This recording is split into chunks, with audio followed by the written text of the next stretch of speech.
Ronaldo এবং Portugal বিশ্বকাপ থেকে বাদ পড়ে গেছে।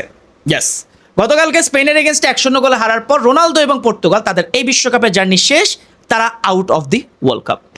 এখন দেখেন, এই ম্যাচটা শেষ হওয়ার পর আমি একটা ইনস্ট্যান্ট রিয়াকশন দিয়েছিলাম, যেটা দেওয়ার পর অনেকে খুশি হয়েছে, অনেকে খুশি হয় নাই। কারণ সেখানে আমি একটা স্পেসিফিক লাইন বলছিলাম যে ব্রাজিল এবং পর্তুগাল হারার কারণে আমি খুশি, আমার লাফাইতে ইচ্ছে করতেছে যে দুইটা শক্তিশালী দল বাদ পড়ে গেছে এই বিশ্বকাপ থেকে, কিন্তু নেইমার এবং রোনালদোর জন্য আমার খারাপ লাগতেছে। এখন এই কথাটা শোনার পর আমার যারা আর্জেন্টিনা এবং মেসি ফ্যান ভাই ব্রাদার আছে তারা প্রচুর নাখুশ। তাদের কথা একটাই যে ভাই 14 থেকে 21 সাল পর্যন্ত কি আপনি দেখেন নাই তারা আমাদেরকে কিভাবে ট্রল করছে, কিভাবে ব্যান্টার করছে, তারা কিভাবে মেসিকে ডিসরেসপেক্ট করছে। ইয়েস, আমি দেখছি, কিন্তু তারপর তাহলে কেন আপনি ট্রল করেন না? রিজন আছে। ছোট্ট একটা গল্প শোনাই, এরপর আপনারা আমাকে জাজ করেন। আমি কয়েকটা কারণ দেখাবো যে কেন আমি ট্রলটা করতেছি না। ধরেন আপনি রাস্তা দিয়ে হেঁটে যাচ্ছেন, এখন হাঁটার সময় আপনার পাশ দিয়ে একটা লোক বাইকে করে যাচ্ছে এবং যাওয়ার সময় সে হচ্ছে আপনাকে একটা গালি দিল, প্লাস আপনাকে একটা চলতি অবস্থা একটা বাড়ি দিল, আপনি ব্যথা পাইছেন এবং আপনার মেজাজ খুবই খারাপ। আপনি মনে মনে বলতেছেন যে এই ব্যাটারও যদি আমি সামনে পাই এর আমি গারামো, ভাই শিওর শট গারামো। এখন এই লোক যখন যাচ্ছে বাইক নিয়ে, যাওয়ার একটু পরে সে অ্যাক্সিডেন্ট করছে। অ্যাক্সিডেন্ট করার পর তাকে আইসিইউতে ভর্তি করা হয়েছে। এখন বলেন, এমতো অবস্থায় আপনি কি তাকে মাইট দিবেন বা গালি দিবেন? I don't think so. আপনি ওই লেভেলে নেমে যাবেন, অত নিচে নেমে যাবেন যে একটা আইসিইউতে থাকা লোককে আপনি গালি দিবেন বা মাইট দিবেন। অবশ্যই এটা নর্মাল হিউম্যান বিংরা এটা জীবনও করবে না। এখন দেখেন, এক্স্যাক্ট সেম সিচুয়েশন না, বাট আবার এক্স্যাক্ট সেম সিচুয়েশনও। রোনালদো 6টা বিশ্বকাপ খেলছে, বাট একবারও পর্তুগালকে নিয়ে বিশ্বকাপের ফাইনালে যাইতে পারে নাই। অন্য অবস্থায় মেসি 5টা বিশ্বকাপ খেলছে, এর ভিতর একটা তো মানে একক আধিপত্যে ফাইনালে নিছে, আরেকটা হচ্ছে টিম ওয়ার্কের মাধ্যমে ফাইনালে গেছে। 14 সালে একক আধিপত্যে ফাইনালে উঠলো, শেষ পর্যন্ত জিতা হয় না, কিন্তু 22 সালে টিম ওয়ার্কের মাধ্যমে, একটা টিম কম্বিনেশনের মাধ্যমে সে বিশ্বকাপটা জিতে গেছে। এখন দেখেন, রোনালদো অলরেডি তার ওয়ার্ল্ড কাপ ক্যারিয়ারে সে আইসিইউতে আছে। রোনালদো ফ্যানরা মন খারাপ করবে না, জাস্ট ইট ইজ ফ্যাক্ট। আপনারা যদি আমার ফ্যাক্টে ভুল ধরতে পারেন আপনারা আমাকে বলেন, আমার কোনো সমস্যা নেই। বাট রোনালদোর ওয়ার্ল্ড কাপ ক্যারিয়ার বা ন্যাশনাল টিমের হয়ে ক্যারিয়ার মেসির থেকে তো সমৃদ্ধ না, এটা আপনারা মানবেন। এখন এই জিনিসটা যখন হয়েছে, তখন আমি একজন মেসি ফ্যান হয়ে নিশ্চয়ই আমার আর ওই অবসেশন নাই যে এরা আমি ট্রল করতেই হবে।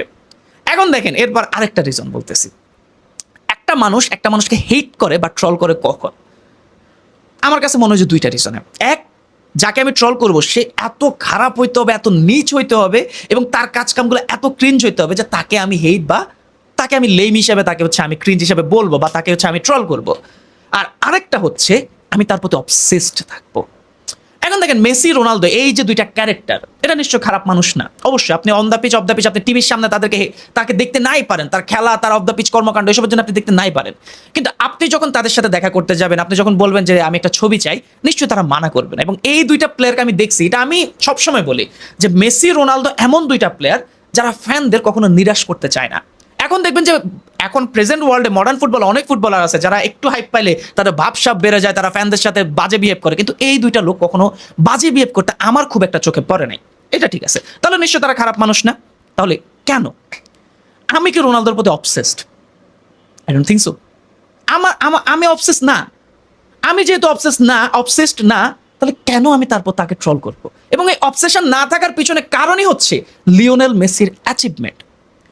আমাকে কালকে অনেকজনে বলছে যে ভাই রোনালদো ফ্যানদের কথা তো বাদ দিলাম, রোনালদো নিজে, তার বোন, তার মা কতভাবে মেসিরে ডিসরেসপেক্ট করছে, কতভাবে তারা মেসির হচ্ছে হেনস্থা করার ট্রাই করছে।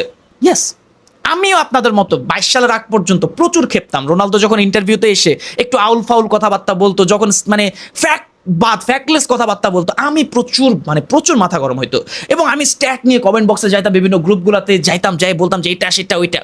বাট 22 সালের পর কেন জানি আমার মধ্যে একটা আলাদা জিনিস আসছে। আমি 22 সালের পর থেকে আর এসব দিয়ে কোনো কেয়ারই করি না। আমার কোনো কেয়ারই না, আমার কাছে মজা লাগে। কারণ আমি তখন বুঝে গেছি যে যেসব কথাগুলো আসে এগুলো একে আসে হচ্ছে অবসেশনের থেকে, আর আরেকটা আসে ফ্রাস্ট্রেশনের থেকে। রোনালদো যে বিশ্বকাপের আগে দিয়ে বলছে যে বিশ্বকাপ, world cup is a 6-7 game tournament এবং winning world cup is not my dream, তখন আমি বুঝতেছি যে আসলে কথাগুলো মন থেকে আসতেছে না, কথাগুলো আসতেছে আউট অফ ফ্রাস্ট্রেশন। এবং আমি যখন দেখতেছি যে রোনালদো আউট অফ ফ্রাস্ট্রেশন এসব কথাগুলো বলতেছে, তার মানে আমার সেখানে ট্রিগার খাওয়ার কিছু নাই, সে অলরেডি ট্রিগার হয়ে এসব কথা বলতেছে। এখন সে যখন এসব কথা ট্রিগার হয়ে বলতেছে, সে চাইতেছে যাতে একটা ফ্যান বেস এগুলো নিয়ে ইনসিকিউরিটিতে থাকুক, কিন্তু আমরা কি ইনসিকিউর? 22 সালের পর মেসি একটা জিনিস তো মেক শিওর করে দিছে যে তার কোনো ফ্যান যাতে তার কোনোভাবে কোনো অ্যাচিভমেন্ট নিয়ে যাতে ইনসিকিউর না থাকে, এবং সে সেটা মেক শিওর করছে, যার কারণেই কিন্তু আমরা এখন আর এসব নিয়ে কেয়ার করি না, স্পেশালি আমি কোনো ক্যারি করি না। It is fact. আমি আমি মজা নিই ভাই, আমার কাছে মজা লাগে। আপনারা আমার ইনস্টাগ্রামে রিল দেখলে বুঝবেন যে আমি ভাই মজাই নিই। এবং আমি এটা শিওর যে রোনালদো যেগুলো মন থেকে বলেন, এটা প্রমাণ কিন্তু আমরা গতকালকে পেয়ে গেছি। মাঠের মধ্যে রোনালদো যেভাবে বাচ্চাদের মতো কাঁদছে, অবশ্যই খারাপ লাগে ভাই। একজন হিউম্যান বিং হিসাবে রোনালদো যখন কান্নাকাটি করতেছে মাঠের মধ্যে, তখন আমার নিশ্চয়ই এটা খারাপ লাগবে। এবং সে নিজেই কালকে প্রমাণ করে দিছে যে world cup is not a 6-7 game tournament, definitely. So এইসব কারণে হচ্ছে আমি ট্রল করবেন। এবং লাস্টলি যেটা সবচেয়ে মজার কোশ্চেন, যে আর্জেন্টিনা ফ্যান হয়ে পর্তুগালের জার্সি কেন পরছস, এটার একটাই সিম্পল আনসার, সেটা হচ্ছে আমার টাকা আছে। এটার একটাই সিম্পল আনসার, যে আমার টাকা আছে, আমি কিনতেছি, আমি ব্রাজিলের জার্সিও পরবো। কি করবেন করেন, আমার মজা লাগে এই জার্সিটার। মানে এটার কি বলে, ফেব্রিক্সটা খুব ভালো, পড়তে খুব আরামে, কারণ আমি পড়ছি। আমি চাইলে আজকে আর্জেন্টিনার জার্সিও পড়তে পারতাম, কিন্তু দেখা যেত যে আমার কথা খুব লোক বেশি শুনতো না।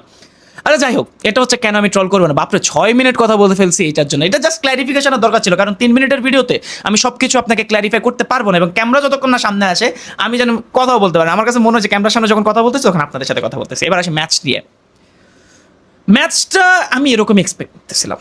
আমি হাই স্কোরিং ম্যাচ এক্সপেক্ট করতেছিলাম না, কারণ দুই দলই প্রপার মিডফিল্ড আছে, প্রপার ডিফেন্স আছে। ইয়েস, কোনো জায়গায় ল্যাকিংস আছে, কিন্তু 90 মিনিটের আগ পর্যন্ত আপনি খুব একটা ল্যাকিংস দেখেন না। ফার্স্ট হাফটা আমি যেটা জিনিস দেখছি, যে কালকে রবার্টো মার্টিনেজের একটাই ট্যাকটিক্স ছিল, এবং এই লোকটাকে নিয়ে লাস্টে দিয়ে কথাবার্তা বলবো যে কেন এই লোকটার কারণেই কিন্তু পর্তুগাল হারছে। এখন ম্যাচ নিয়ে কথা বলি।